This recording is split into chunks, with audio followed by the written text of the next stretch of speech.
all I do is hustle.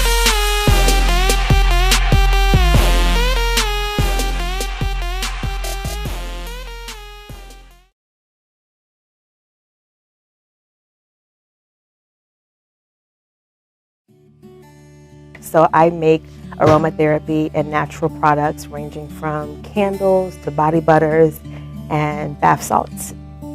This venture, it wasn't something that I necessarily decided on. I think it decided on me. Most of my life I've had challenges with medicines, lots of different products, and I have children who have eczema and sensitive skin. So for years now I've been making my own products for myself and for my family. And in the last year or two, people kept encouraging me to start my own business and to share it. So it was something that I was already doing, but I made a conscious decision a little over a year ago to actually start a business and share it with friends and family and now the world. So when I initially found out that my son had eczema, my initial process was to educate myself.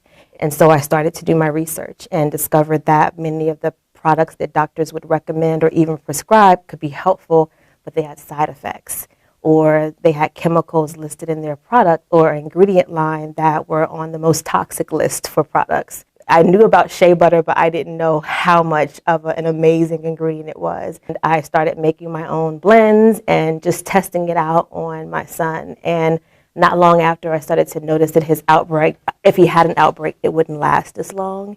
And I realized that I was onto something. In terms of the space, I pretty much took over my dining room.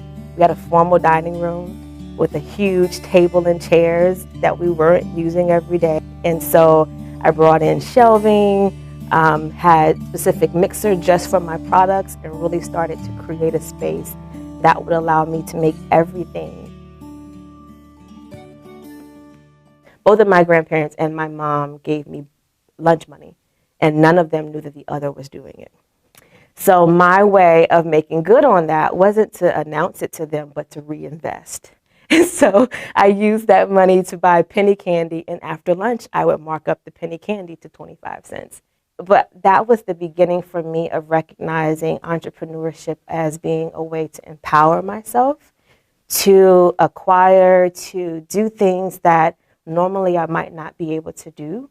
Being an employee of other organizations has been an incredible opportunity for me to grow and to develop. But I also believe that there are opportunities and needs that exist in the world that haven't been fulfilled yet. And I see entrepreneurship as the way for us as a society to actually tackle some of those challenges.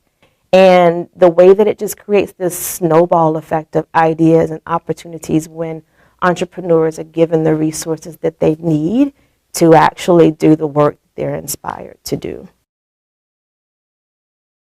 I recognize that I'm an eclectic soul. As a life coach, I'm helping people to heal things that are keeping them from moving forward. In my work as a diversity practitioner, I'm helping to heal issues of injustice, of racism and other isms that people, regardless of where they fall or where they find themselves, have been vulnerable to. And so being able to bring that into, oh my goodness, Herbal Bar is just an extension or another way to think about healing. One of the things that I am also interested in or in need of as a business owner is support in thinking about ways that I can outsource things that are not necessarily ideal for me to invest my time and energy in. But that's sometimes frightening as a small business owner because I think about, A, who can I trust to do that? B, can I afford them? And when am I at the capacity where it's time to do that? Hustle is the only thing that I know. You know, I think about that colloquialism, if you stay ready, you don't have to get ready. We may not sleep a lot, but we get a lot done. There's not really much that a hustler can't do.